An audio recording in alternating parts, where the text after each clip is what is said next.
கிரிக்கெட்ல மட்டும் மாஸ் பண்ணலீங்க தல தோனி, தன்னோட ரியல் லைஃப்லயும் மாஸ் பண்ணிட்டு வராருங்க. யதார்த்தமான பிளேயரா மட்டும் இல்லாம யதார்த்தமான ஒரு நபராகவும் இருக்கிறாருங்க. ரீசெண்டா தல தோனி கூட விக்னேஷ் சிவனும் யோகி பாபும் எடுத்த போட்டோ வீடியோ காட்சியை நீங்க பாத்திருப்பீங்க.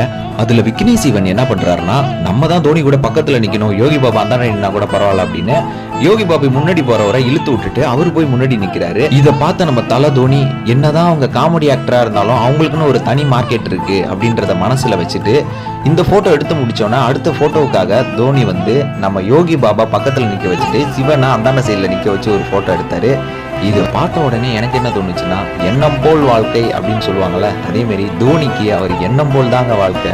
அவர் என்ன அப்படி இருக்கிறதுனால தான் அவர் ஒரு மிகப்பெரிய ஒரு உயரத்துல இருக்காரு. அதே மாதிரி நம்ம யோகி பாபா அண்ணனும் இவர் எடுக்க போறாரு அப்படின்னு ஓரமா நிக்கிறாருல, அவரோட மனசும் நல்ல மனசுங்க. அதனாலதான் அவர் வேற லெவல்ல இருக்காரு. எல்லாருமே சொல்ற மாதிரி எண்ணம் போல் வாழ்க்கை, எண்ணம் போல் தாங்க வாழ்க்கை.